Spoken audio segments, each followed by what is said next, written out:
So I'm going to get started so I don't run too far over time. So we were going to talk about spring garden planning, but we're going to focus mainly on container gardening as opposed to gardening in the ground. So I'm sure everybody has made sure that their microphone is on mute. And Connie has said, put your questions in the chat box and we'll try to get them answered at some point in time, probably at the end to make sure we get through the whole slideshow. All right, so we're still in the middle of a pandemic, but what does a good gardener do? We keep calm and we garden on. So that will be our mantra here tonight. We just keep calm and garden on. So let's see here. All right, so our focus, as I said, is on container gardening, and I just tried to round up as many pictures as I could of different types of containers, and we will go into it, but this is just kind of a quick view of how it can take many forms. It could be boxes or pots or whiskey barrels. As just, it's not in the ground, then it's in a container. So some of our topics today would be planning for the spring season, starting seeds. We're going to talk a little bit about transplanting, container types, and some basic garden practices that you will need for container gardening. So first we'll talk about spring planning. So North Carolina, Eastern North Carolina, we have 3 main growing seasons: spring, summer, and fall. And the cool season crops are the ones we tend to grow in the spring and in the fall. And then the warmer season crops are the ones we grow in the summer. And as you can see, there's some overlap, because when you come to by the time you come to the end of the spring season, you will already have started putting in your transplants or seeds for the summer. And when you come to the end of the summer, you're already starting your crops in for the fall. So there's a bit of an overlap. And actually, you can do some winter gardening, because you can actually start growing things like garlic through the winter. Carrots can go through the winter. We've overwintered kale and collards. So there's some crops that can be overwintered. So, you can almost think of it as you can do year-round gardening if you just make a few extra steps. So what do they mean by cool season crops? We're going to divide them by families. So in the cool season crops, these are the ones that do well in the cooler weather. And so the families, if you look, they're the alliums, the onions, leeks, and garlics, and then the brassicas, or the cabbage family, some people like to call it. Now, if you look at all these in green: broccoli, Brussels sprouts, cabbage, cauliflower, collards, kale, and kohlrabi, all of those are basically the same plant. It's the same species that has been bred over years for different characteristics and traits. So that's kind of interesting, to know that they're all basically, the root of them, they came from a wild mustard plant that they bred over the years to become these different plants. So anyway, so the brassica family, so that's one of them. And then the quinopods, beets, Swiss chard, and spinach is another family. In the spring, the cool season crops, the legume that you would grow would be peas. We've got the carrots here, and the other one was, goodness gracious me, lettuce. So those are some of our common cool season crops. And so what can you put in? How many of these cool season crops can you grow in the containers? Most of them. Pretty much most of them can be grown in containers. The warm season crops, these are the crops that originated in the tropics. So they cannot handle, they don't thrive in cool weather, and they cannot handle chilling temperatures. They will be damaged. So when you think of those, think of the cucurbit family. So cucumbers, the pumpkins, the squashes, melons, that's in the cucurbit family. The solanaceae, or the nightshade family, would be eggplants, peppers, potatoes, tomatoes, and tomatillos. So when you think, at some point I'll mention crop rotation, and I'll say rotate by families. This is what I mean. So if you're growing one of these crops in a container and you want to rotate, then the next year you would come back, you would not grow anything from this family group in that same pot. You would rotate and maybe plant something from the cucurbit family. So it's just kind of cool to know that there are these different crops have their different requirements, and basically it's based on where they evolved. So in the summer, the warm season, the legume you'd be growing would be the beans as opposed to the peas. And everybody's favorite plant, okra. So some of the warm season vegetables you can grow in containers are different types of the beans, the cucumbers, okra, peppers, squash, summer squash, tomatoes, and sweet potatoes. And Some people are a little surprised that you can grow sweet potatoes in a container. And this is a picture I took from this summer. This was my little experiment. This was a 5-gallon grow bag, and I grew these Japanese sweet potatoes in there. You can see I've just at the bottom, I've just cut off all the vines and I've pulled them up. They come up very easily from the bed. And those, I got 3 nice sized sweet potatoes from that one bag. So yes, it can be done. So some of the advantages to gardening in containers. For example, you're not digging, tilling, and turning over the soil like you would in the ground. So it's a lot easier to manage. You know, you're just dealing with these specific pots or containers. You tend to have fewer weed problems because, you know, you don't have weeds growing in and coming in from the ground, invading them. So if you have a few weed seeds germinate, you can easily pull them out. You don't need a lot of expensive tools or equipment. It can be very expensive. You can use recycled containers that you've gotten nursery plants in, or you can just use 5-gallon buckets. It can be that low cost. You have control of the quality of the soil. So if your soil is very poor where you live and it's hard to grow things in it, by growing it in a container, you can control that soil quality and have, you know, just beautiful results. If you have an invasive plant like mint or oregano that you just don't want to let loose in your garden, that would be a good candidate to put in a container. So it's another great way of controlling those types of plants you don't want to run amok in your garden. By growing veggies in a container, you can have fresh produce just outside your door. And it's a great way of season extension for certain types of crops, like if you're growing small citrus plants or something that is a tropical plant that can't go through winter, you bring it out in the summer, and then in the winter you bring it back indoors and it's protected from the cold. And I think the main thing about container gardening, though, is just a great way to start gardening. You know, you're doing it on a small scale, you're not investing a lot, and you're getting to learn the different traits and needs of the different plants, because each of those plants in their own plant family, they have certain needs that they have. So what can you grow in containers? Aside from the vegetables, most herbs can be grown in containers. And some of the easiest crops to grow are the salad greens. You know, lettuce is easy to grow. You can grow some of the warm season crops like peppers and eggplant and tomatoes. You can even grow squash. So you can grow a number of things. But the main thing is, if this is a plant that normally gets quite large, like think of a tomato plant, you know, some of those plants are what they call indeterminate. They can get 10 feet tall if you give them the place to grow that long. So you really want to look for plants that have the word bush in them, or compact, or dwarf, something in their name that would indicate that they're kind of scaled down and suitable for growing in a container. So you can see here, this is a zucchini squash that's growing in some plastic pots. Now, this chart is just showing you what can you be doing now. If in order to plan, you need to know what can you do and when. And so this is just showing you that we're approaching mid-February. And if you look at the list here, you can see arugula has DS, that means direct seed, and broccoli is T for transplant. So starting mid-February, February 15th or thereabouts, you can actually start transplanting a number of these cool season crops. So things are getting ready to start going. And then if you look March, lots of stuff going on. So, you know, if you're well prepared, and this is where the planning comes in, you know, in order to be able to do this at some point, you'd have had to figure out what crops you were going to grow. If you were starting from seed, what varieties you'd have wanted, you would have ordered them and had them in stock, and then you'd have the things you need to start them. So the planning is part of the process. And, you know, in the beginning, I said, don't panic. Well, you won't panic if you have a plan, right? So let's plan the garden. And first, we'll begin with starting seeds. Now, I'm going to assume that you have decided what varieties you want, and you're getting ready to start it. This is a new chart I just made the other day. I'm quite proud of it. What I did was I listed the different crops, not alphabetically, but by the date of starting. So you can see that by the end of January, you could actually have started, if you wanted to, spinach and peas. Now, peas has an asterisk next to it because typically you would direct seed that in the ground.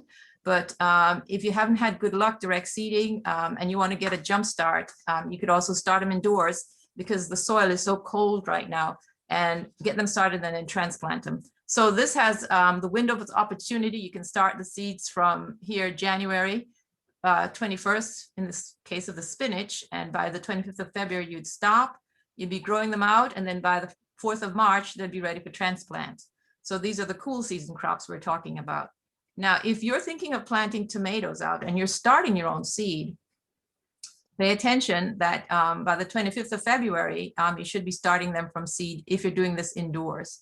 An eggplant has to be started even sooner. So this is just for people who want to start their own plants because they want to try some kind of varieties that are not typically sold around here. And so this is a great way to plan your seed starting process. So what do seeds need to germinate? Basically, they need some kind of soil or media. And when we use the word media in gardening, we're basically talking about what they're growing in. We're not talking about mass media or digital media. So the media is a term you'll hear seeing a lot of. So, and it needs some moisture and different levels of warmth depending on the crop. So now if you look at this chart over here where it says minimum soil temperatures for germination, cabbages are a cool season crop, and you can see that the soil temperatures can be between 38 and 40 degrees Fahrenheit. But something like snap beans, which is a warmer season crop, needs the temperatures to be about 10 degrees warmer. And so this is really important because when it comes to putting seed out there in the soil, sometimes people will go and seed as early as possible and then nothing happens. Why is nothing happening? Well, if you look at this chart, it shows you, for example, a pea seed. If the soil temperature is 41 degrees Fahrenheit, it could take as much as 36 days for germination to occur. If the temperature of the soil goes up to about 68 degrees Fahrenheit, only 8 days. So you really don't want your pea seeds sitting around in the soil for 36 days. Usually something's going to happen to it. Something's going to start chewing on it, or some microorganism is going to start breaking it down. So really you want to go for the temperatures that are close to their ideal. And again, the same thing for the warm season crops. An eggplant at 60 degrees temperatures in the soil, it could take 27 days for that seed to germinate. Whereas if you have it at like 80, 77 or 86 degrees, about 8 days. And so this is another reason why when we germinate these warm temperature crops, we use a heating mat. So, and I'll show you that in a minute. And by the way, this is a little soil thermometer there stuck in the ground telling us what the temperature of the soil is. So that's another thing some gardeners use to let them know when it's a good time to start seeding some of these crops. I always want to encourage people to read the seed packet.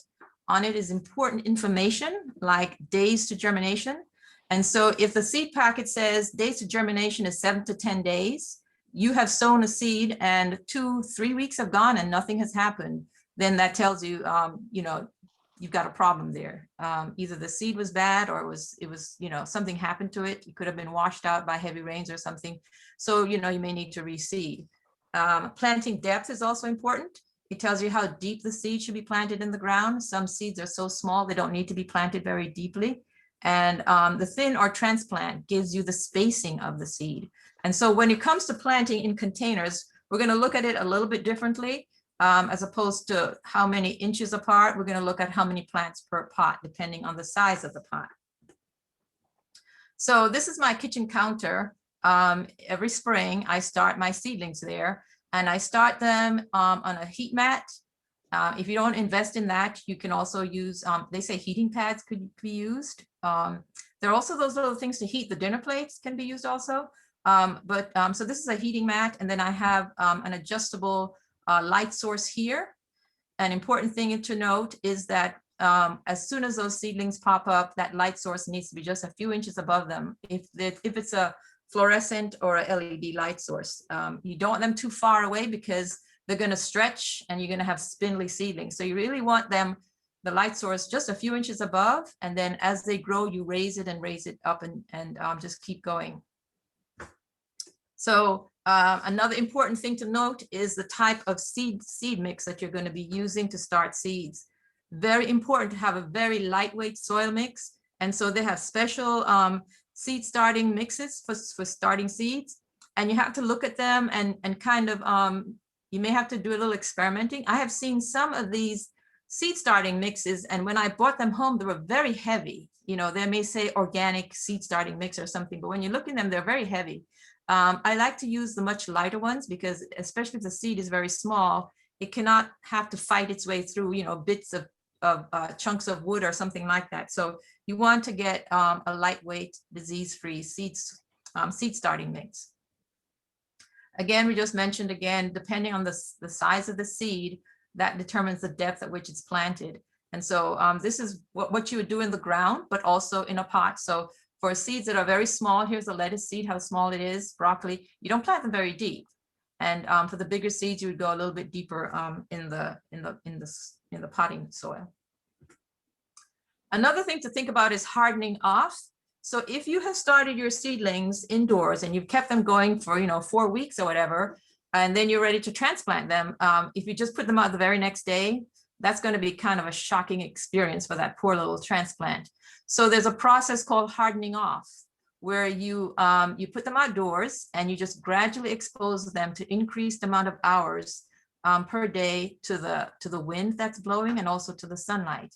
And so that keeps them from going into shock and also keeps the leaves from scalding, because just putting them out in full sun overnight, so to speak, you're going to end up with burning and scalding on the leaves. So hardening off, you're toughening them up. So let's move on to now gardening in containers. So where can you, what do you need? First of all, you need a suitable location. So if you have a plant that's going to produce a fruit, so that would be something like an eggplant, a tomato, or a pepper. Those are considered fruits. You need at least 6 hours of full sun. 8 hours would be great. So 6 to 8 hours of full sun for fruiting crops. And then if it's a cool season crop that's mainly leafy, like a leafy vegetable, 4 to 6 hours of full sun would be good for them. Another important thing is you need access to water. You don't want to be carrying, 2-3 gallon watering cans halfway across the yard to get to these things. So a hose or someplace close by that you can water them easily. In the summer, you may be watering some of these pots every day. If this pot is small, you could be doing it 2 times a day. So so that's important. Easy access to water. The space, of course, should be level so that when the plants get bigger, they don't tend to tip over because they're on an incline. A couple of little tips to mention. Be aware that that water that's going to drain from those containers, it's going to be brown.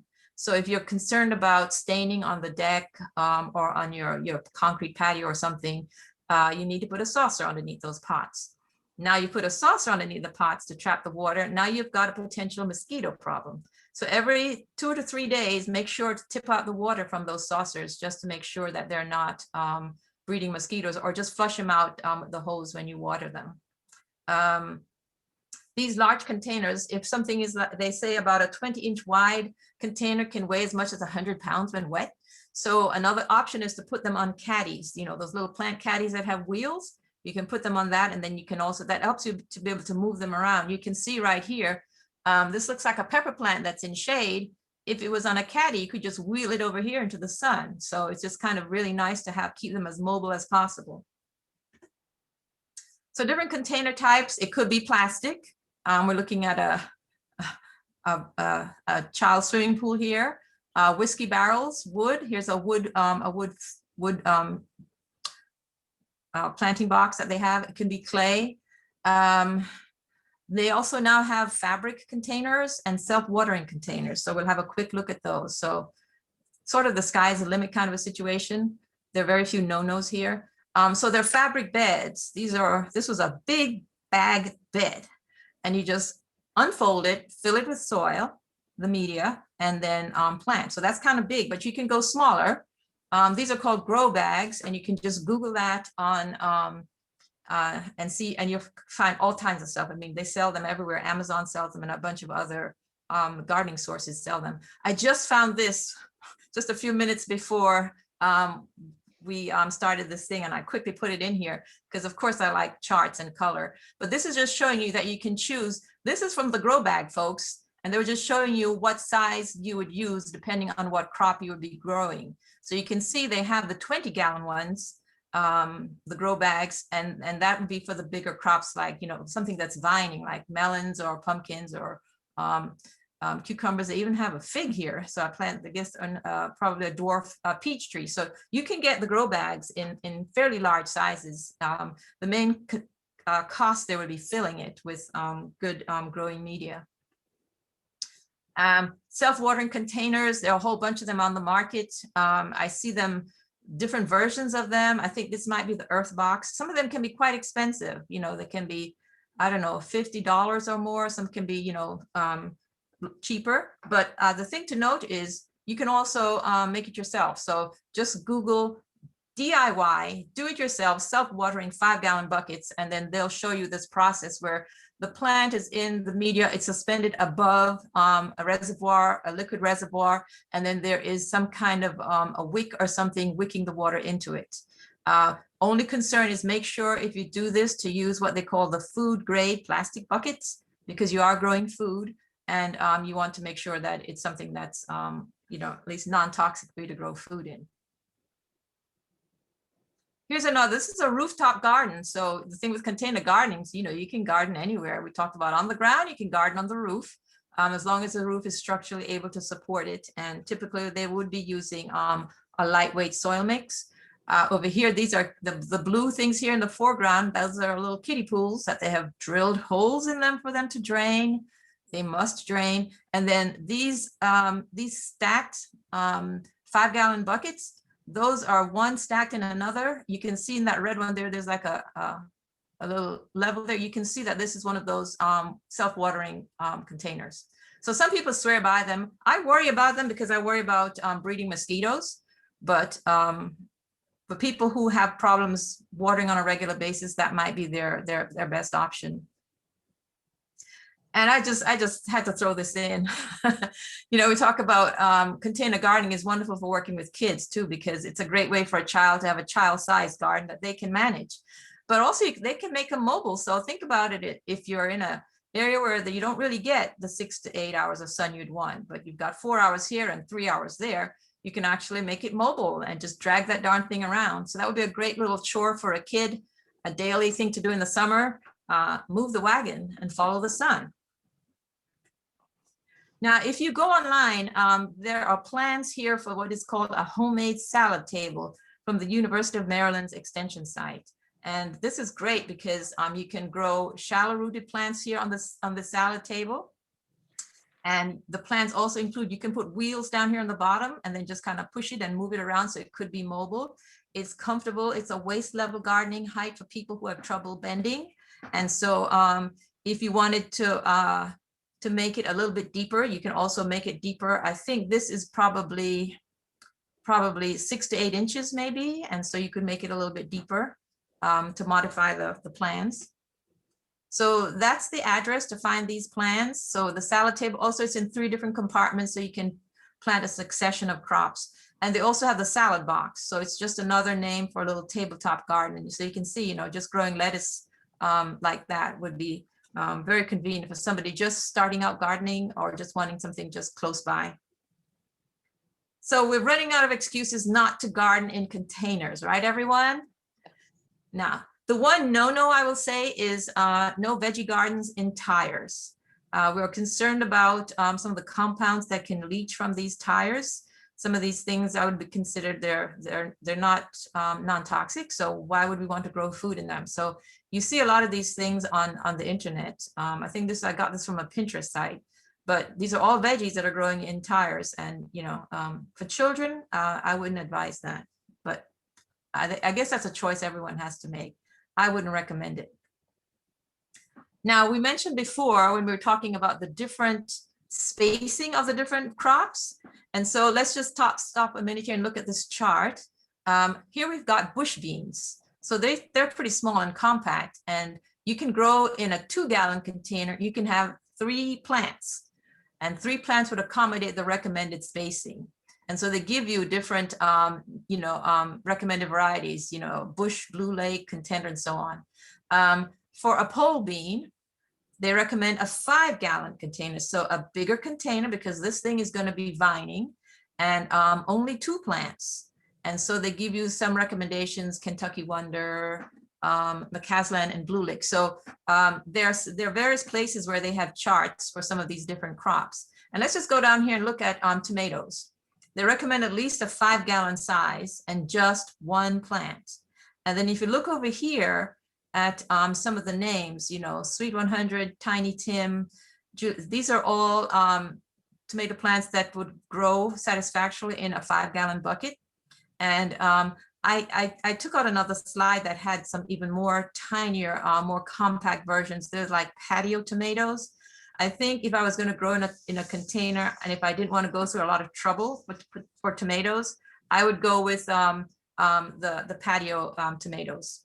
So even looking here, you know, sugar baby, for watermelons, 5 to 7 gallons. If you recall, when we're looking at the fabric bags, they were looking at 20-gallon grow bags for vining watermelons. So there's not a lot of consistency in the sizes that people are recommending, but at least know the minimum. And so I would not really try to grow watermelons in a container unless it was some kind of a very small watermelon that wasn't going to be vining a lot, because I think it just gets a little bit high maintenance. So be aware that certain varieties are bred and for growing in containers, and they will say stuff like that. I think I once came across an okra and it was called Little Bubba or something. So it was kind of trying to tell you in the name that it was meant to be compact. Next, what kind of soil mixes to use?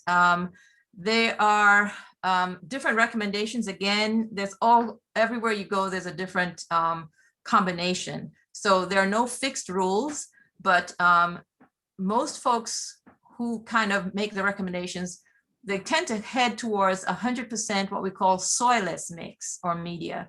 That's like a commercial type of a soil mix that's formulated specifically for growing in containers. It's like a potting mix brand. Some ones will say you can go with compost. I've heard of places where they have 90% compost that they're growing in, composted leaf mold or something that they grow, and they'll mix perlite in it. Or you can go with 50-50, 50% of the commercial soilless mix and then 50% compost to provide nutrients and also to bring some of those good qualities that compost brings, like, you know, retaining moisture and nutrients.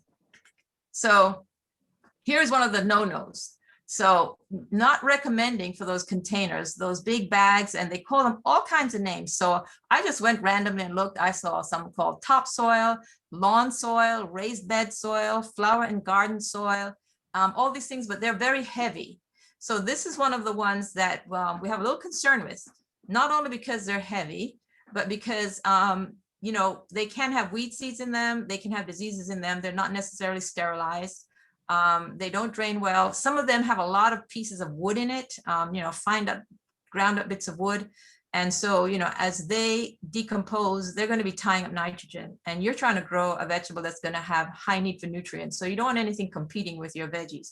So we don't really recommend this, but I mean, if in terms of just trying to be economical, you go towards one of these, I would tend to try to find ones that are not quite so heavy looking and soggy looking. And then this is what you would mix with some kind of a blend of a soilless mix or compost. So, you know, there's room for experimentation. It just kind of depends on what works for your pocketbook. So this is what they call the soilless mixes. They're very lightweight. They drain quite well. The pH is a proper pH. You know, you don't know what's going on in the mystery bags of topsoil you're buying. And so things like they're called Pro Mix or Sunshine Mix or Potting Mix. They're different varieties of them. But when you open them up, you're not going to see a lot of heavy the soil that you'd see in like the topsoil bags. You can also add compost to your media. So if you were to go 50% of that with 50% compost, that would be a good mixture. The compost, what this does is it adds organic matter to the container. Some of these they add nutrients as well. And the main thing here is to make sure when you look on the bag, what is the source of that compost? Because some composts contain what they call biosolids, which is another word for sewage sludge. Treated, of course, but still it's sewage sludge. And really not recommending any type of a biosolids or sewage sludge be used in food products, growing food products. That's just too many unknowns there. You know, it's not just human sewage, it's whatever's coming from the the manufacturing plants of pharmaceutical plants. You don't know what is, they don't test for stuff until they find out there's a problem. So we don't want to be part of that learning curve. So let's just avoid it when we can. We're trying to grow stuff that's healthy for us, and we want to be sure about that. There are all kinds of recipes for making your own soilless mix. The classic soilless mix, well, a soil-based mix, this is based with soil, would be 1 part peat moss or compost, 1 part garden loam or topsoil. This is what I was mentioning if you're buying the topsoil and so on. So it would be one third of each, and 1 part what they call perlite, or they mention clean builder sand. So that's your soil-based mix. The soilless mix over here is peat moss or coconut coir, perlite, and then some bone meal, limestone, and blood meal thrown in for nutrient source. So there are various versions of it. This is something you can kind of experiment with and see what happens. So I'm going to mention thinning because I've seen fairly experienced gardeners fail to thin, and I have trouble thinning. It's the hardest thing for me to do, but I've seen gardeners who don't thin and then don't understand why things don't look the way they think it should, and they'll blame it on the seeds, and it's not the seeds' fault. So when you plant seeds out, typically you overseed, you plant more than you need, and then when they all sprout up, you need to thin, and you need to thin it to the spacing that is given on the seed packet. So if it says thin 4 to 6 inches apart or thin 2 inches apart, you need to go in there and thin. And here with the carrots, this person is thinning by using scissors, because sometimes if you pull up a carrot seedling, you pull the one up next to it, you're going to disturb the roots. So they recommend thinning that way. But if you don't thin carrots, they get an attitude, and they're going to be all kind of weird looking shapes.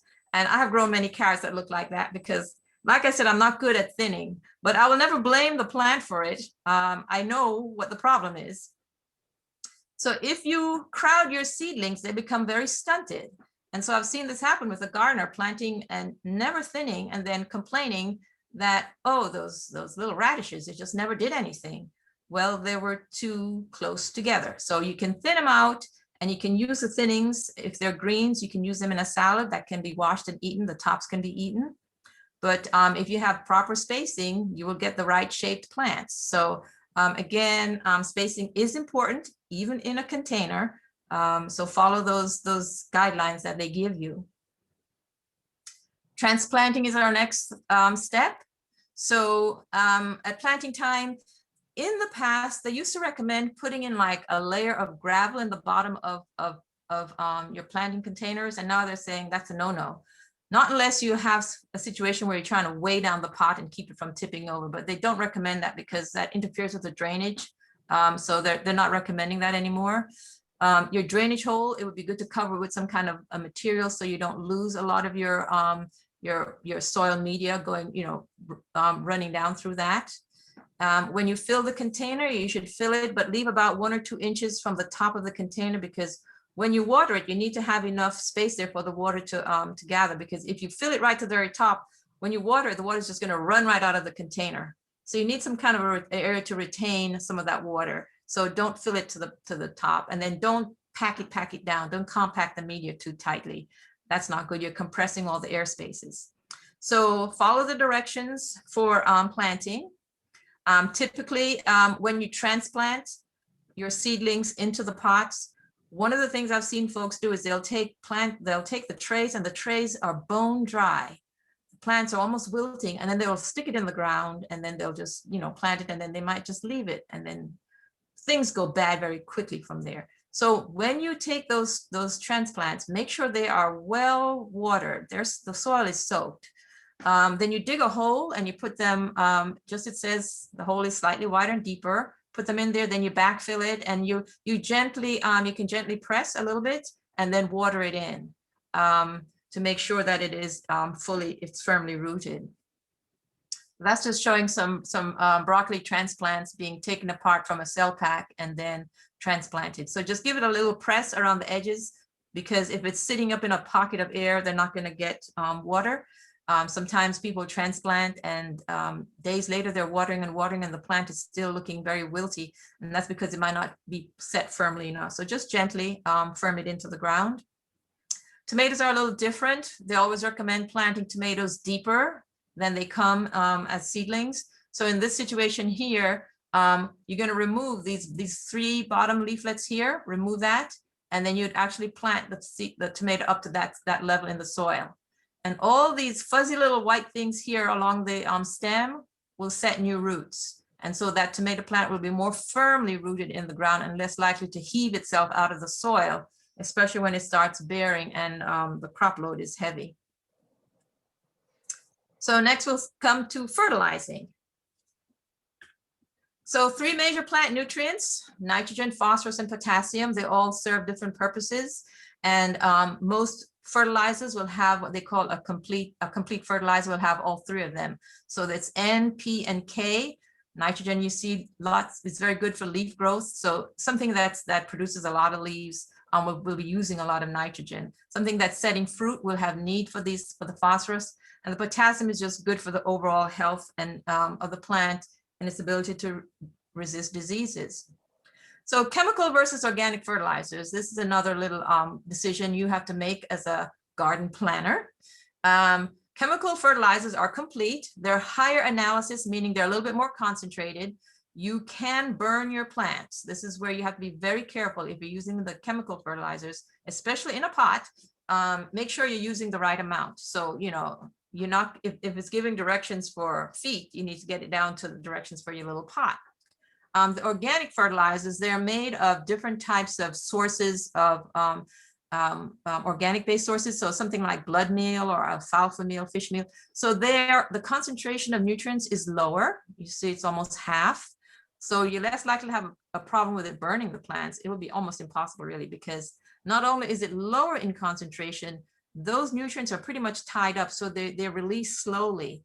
The way the organic fertilizers work is you put them in the soil and then the soil microorganisms start working on them, and then they become available to the plant. So they don't typically go they're not typically available to them. They do now have organic liquid fertilizers where they go into solution and then you can get a quicker response. So just keep in mind, you know, this plant is in a container, so the roots can only get the nutrients that are in that container. They cannot, if something was planted in the ground, those roots can extend further and get nutrients from a wider area. But since they're restricted to this container, fertilization is a little bit more important. They said a good rule of thumb is every 2 weeks for a water-soluble fertilizer, for example, like Miracle Grow, make sure you dilute it properly. And there are all kinds of organic blends that you can also mix into the soil when you first plant the plant, and then slowly add to it as needed.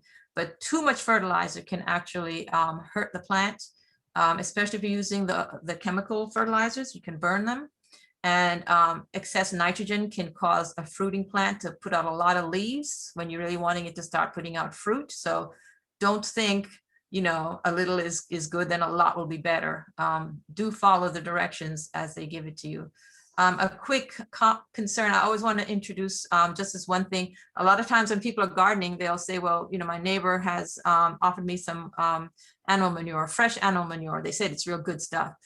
So we're growing food here, so we don't want to put fresh animal manures on growing vegetable plants, because we don't want to have a problem with like E. coli or any kind of bacterial contamination. So it's kind of a food safety issue. So, you know, if it was composted manure that we know has been cured and composted, that's a different situation. But resist the effort to put the bunny rabbit's refuse cage right on top of your plants. Watering is important because, as we said, depending on how lightweight the mix is and how big the plant is and how big the pot is, it just varies. A smaller pot will drain faster and will dry out faster, so it may need watering more frequently than a larger pot. So you really have to look at each pot, and then the plant, as they get bigger, may be pulling more water from that pot. So again, you water as needed, and the only way you're going to know what's needed is by checking the soil yourself. You want to keep the soil moist but not soggy, and with plants like tomatoes, potatoes, some of those peppers, eggplants, you don't, and cucumbers and pumpkins, you don't want to get water on the leaves. So, you know, I always tell people water the roots, not the leaves, because if you start watering the leaves and they're getting wet, you're opening up the window to all kinds of, you know, blights and fungal diseases and so on. So you're creating a disease situation, because just as we said, seeds need, you know, moisture and warmth to germinate, so do fungal spores and so on. So you don't want to create a good situation for them to infest the plants. So keep the water off the leaves. Again, my favorite nozzle head to use is called the dram nozzle head, and you can see a picture of it here. You can Google that also. They sell for about $10, but they break up the water into more of a gentle shower, and so you're not blasting the soil out of the pots when you do that.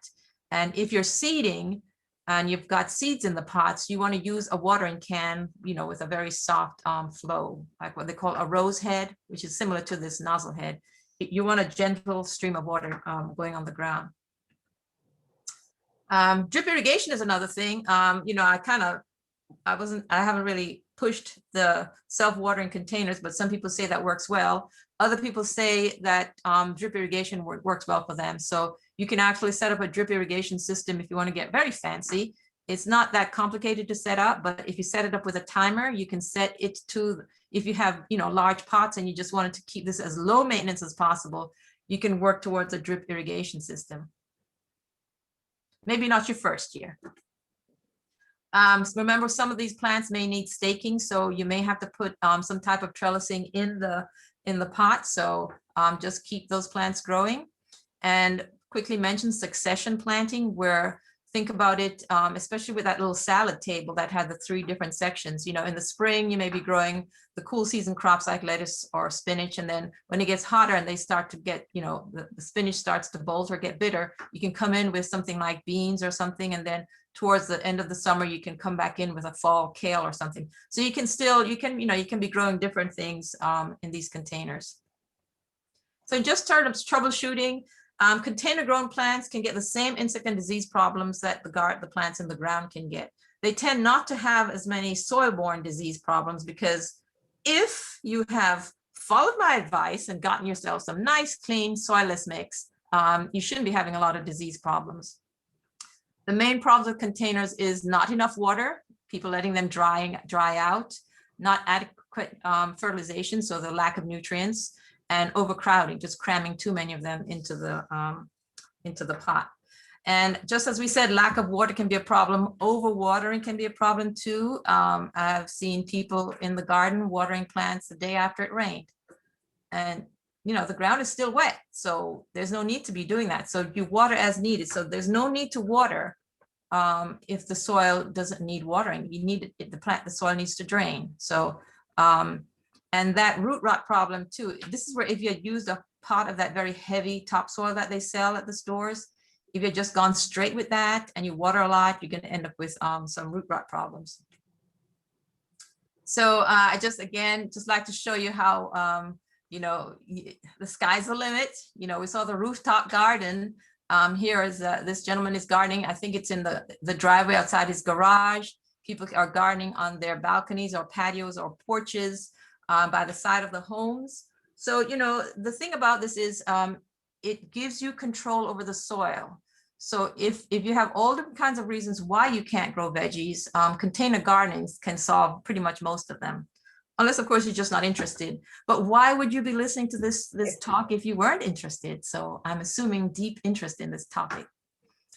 So at the end of the growing season, a little bit more things to think about. The plants that have finished growing, you can pull them out and compost them. Now, a lot of times, they will tell you to discard the soil after each growing season. That seems kind of expensive to me. So I would not discard the soil if you haven't had any disease problems, any soil-borne disease problems. Right now, I have 2 grow bags that I've been growing, using for about 3 years. And this year when I harvested my tomato plants, I found I had nematode problems in them. So that soil has to go. So if you had a problem with some kind of, you know, a fungal wilt or something, that soil needs to go. But if the plant thrived and did well, and you've pulled it out and composted the plants, you can consider rotating. So remember, I'm talking about, if you grew something from one family in the pot, maybe the next year you could try a different family. So just as we do crop rotation in the ground, you can actually try rotating in the pots. But after a while, the soil may become depleted, and you may have to just pull them out and replenish. But you could try rotating to see if you come up with a problem. Clay pots are a little bit, one extra consideration is to empty them and store them indoors, because if you leave them outside full of the soil and the soil is wet, they can kind of freeze and crack, and then you can lose some of your clay pots. Some quick little resources. University of Maryland has a bunch of, all the every state's extension site will have information on container gardening. I found some useful ones there at University of Maryland, and also NC State has some nice publications on creating container gardening. They have calendars for it. Very nice things on our website at Cooperative Extension. So container gardening can be fun. Just try not to get too carried away. I came across this picture and I had to include it. I've never seen such a thing, would never think of such a thing, but apparently this gentleman thought this was a really cool idea. So there are resources that we have on the resource handout that we can make available via email. So contact me or Connie, whoever you're in touch with, and we can send you that list. And you can just check out some of those links. So I'd like to give thanks to a bunch of different sources I used. I got some of those slides from a Forsyth County Community Gardening site. There's a Grow It, Eat It program in Maryland, their Cooperative Extension, and there's a Seed to Supper program from Extension in Oregon. So I've used some of those things to kind of mix in to give us some a variety of slides. So we are ready for questions. Let's see, I'm going to stop sharing. Cindy wants to know if you should recommend removing suckers from tomato plants. If they're indeterminate tomato plants, yes, I would sucker them. But if they're determinate tomato plants, I wouldn't sucker them. So you need to know what variety you're working with. I think that makes a difference, because the determinate ones are going to stop. And I think the determinate ones are more well suited for the patio, for container gardening. But yeah, because if you remove all the suckers from a determinate one, you might lose some of your crop. But really, I think if you're going to go with tomatoes, I would go with some of the ones that are suited for container growing and not, just the regular crops. Yes. That good, Cindy? Do I need to elaborate? Okay. She could. Cindy, if you got any other questions. Oh, she said thank you. Unmute yourself. Okay. Does anybody have questions? Are they allowed to unmute at this point? Or? I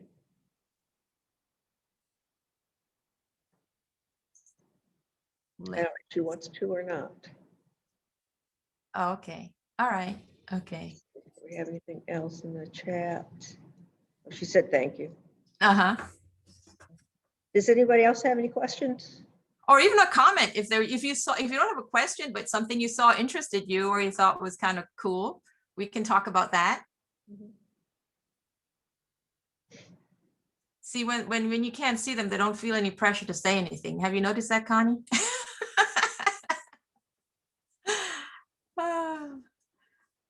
Come on, folks. I didn't answer every question you could have had on container gardening. We can't unmute because it's a webinar. Oh, okay. All right. So can you put in the chat box if you have a question? Let's see. Oh, good. Indoor gardening for middle school class. Yes. So with indoor gardening, I think the most important thing is your light source, because you don't want to have a lot of spindly plants. So the light source is really important. And I've been reading up a bunch of the stuff recently, and because I always thought you really had to go towards, the high end.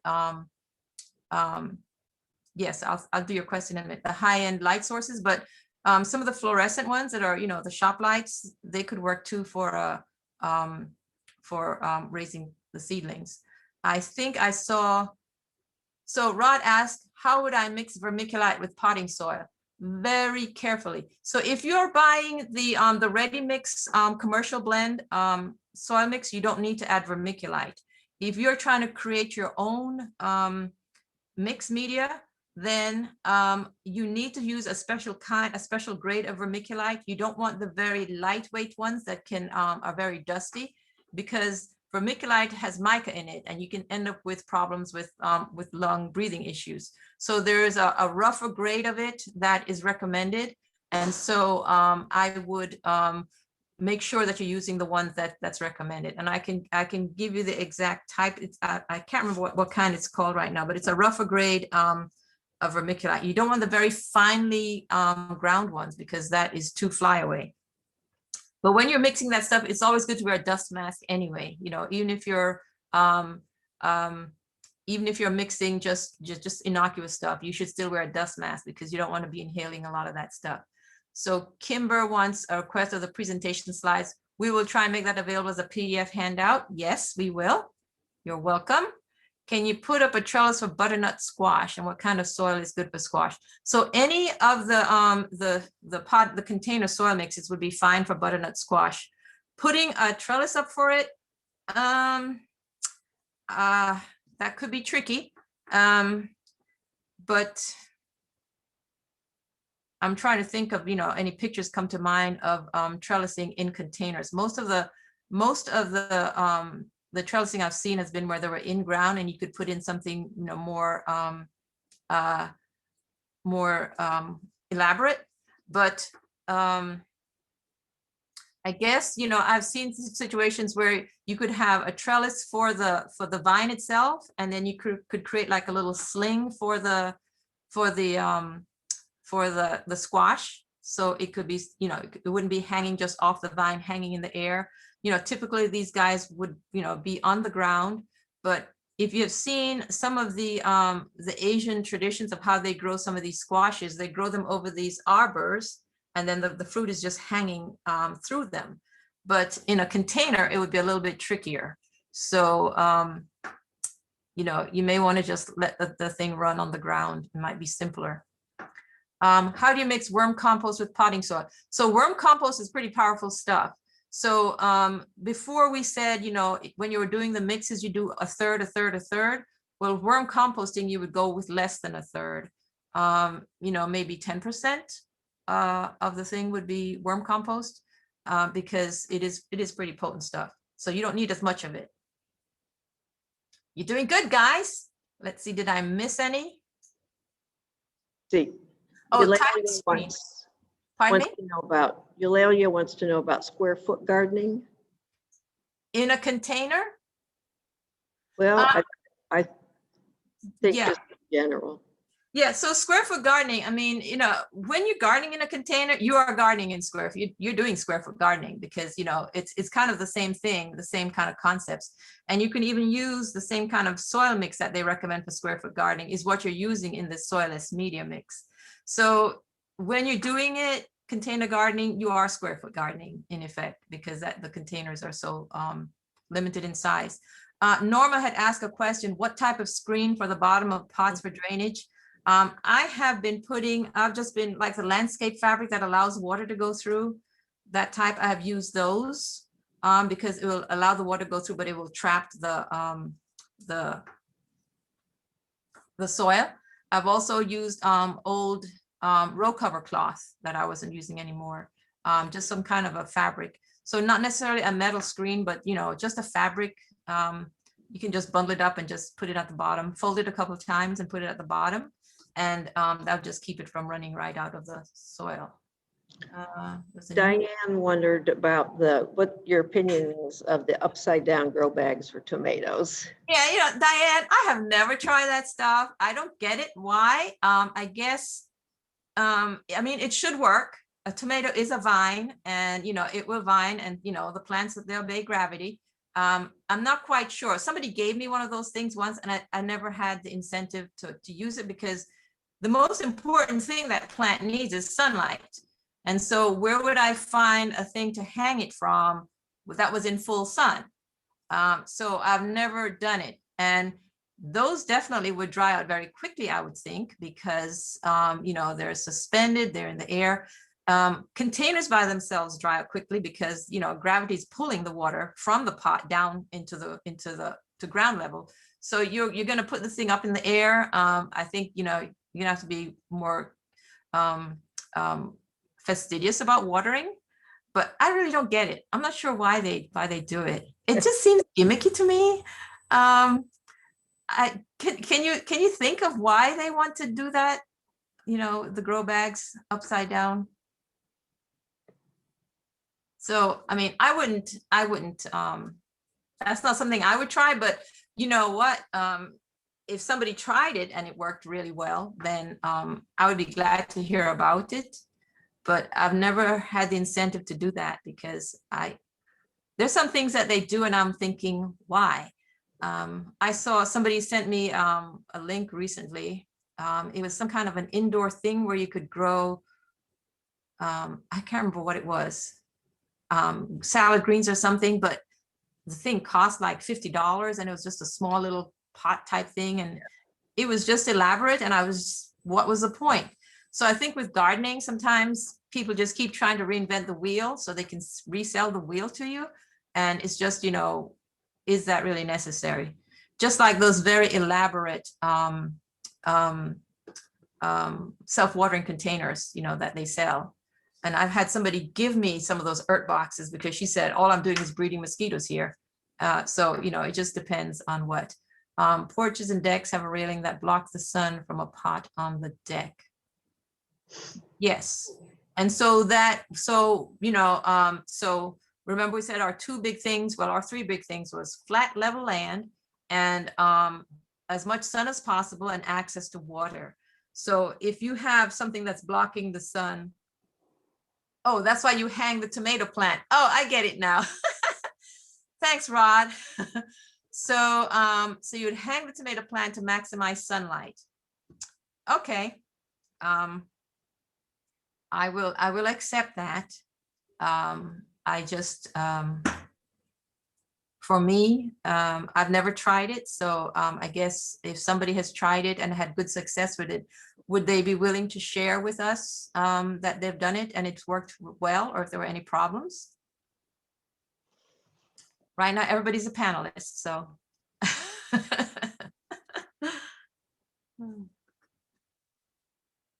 Okay. Any other questions? I think we've gone through everything. Rose wants to say thanks for reminding us to choose compact, dwarf, and bush varieties. Good. And there was just one person, but maybe she could contact you about grant possibilities for school. Oh, yes. So look at kidsgardening.com. That website, kidsgardening.com, I think that website lists possible grants for schools. And I'm trying to think, there are a number of, if you go on a Cooperative Extension's website too, on school gardening, on gardening with children and school gardens, I think they may have some links there on possible grants also.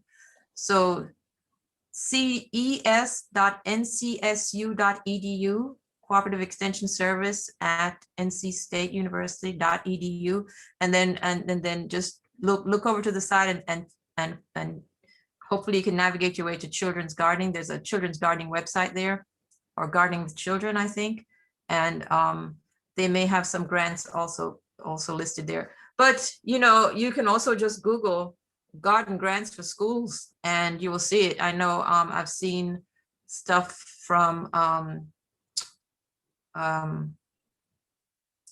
various gardening suppliers that have grants for kids. But if you're a teacher here locally, your best bet is to go to Lowe's, either one of the Lowe's. And if you tell them you're a teacher starting a school garden thing, they typically at the beginning of the year have some grants for like community type grants, which tend to go towards schools. And they will give you either, if they can't give you a grant, they can give you a good deal on some of the supplies. I've had teachers tell me that they've gone there and gotten, they've come away with, seeds and some soil and stuff like that. So I think that would be my first thing to do locally. And then next would be to apply for some of those other grants. But I think a local Lowe's or even a hardware store or something like that, or even a local garden nursery, if you tell them what you're doing, that you're a teacher doing it for children, they tend to be fairly supportive, and depending on how much they can share. But I would go local and then apply for those other grants, because those other grants you're competing nationally, and the local sources I think would give you enough to get you started, because you really don't need much to begin with. Like we said, some of this stuff can be done simply, and especially with children's gardening. I mean, that you can start them off in those red cups. That's what I do with my kindergartners. I get those red cups from Sam's Club. I drill a hole in the bottom and get the seed mix in it, and then they can grow like a zinnia or a little marigold or something. And some of them have grown it all, for a long time in just those little cups. I guess they become bonsai flowers, but there are ways to manage it at a low cost. Oh, I see new messages. Where are they? Let me scroll. Hydroponics. It's kind of outside our realm here. Yeah. So they plan to start with 3 raised beds. Okay, and so those fabric pop-up beds are great. You don't have to do a lot of construction, and you can move them if you need to. Well, you have to empty some soil out before you can drag those things around. But those pop-up beds are really good to, they're soft sides. I mean, I think if you're starting with raised beds, that would be one way to go. And a raised bed in one of those grow bags would be the equivalent of a giant container garden. And you did see the picture of that big round one. And if you go to Plant and See in one of the greenhouses, they typically have one of those grow bags in there with veggies in it. And so that's pretty cool.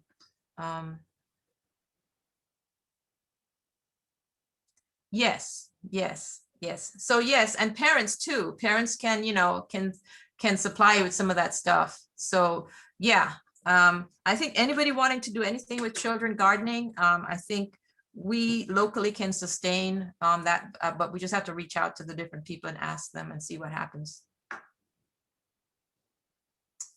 All right. Okay, well, it's after 8,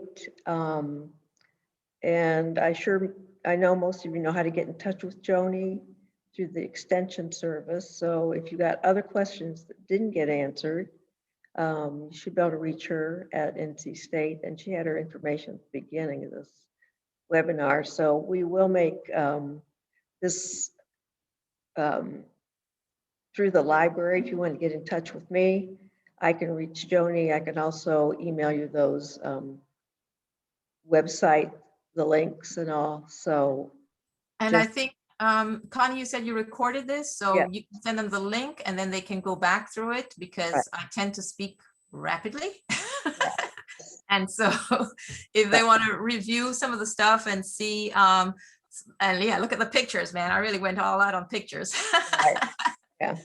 I think it's easier to get the idea by looking at a picture, and so yes, so you can revisit this again by reviewing that, and then I'll try and make that PDF available also as well. Okay.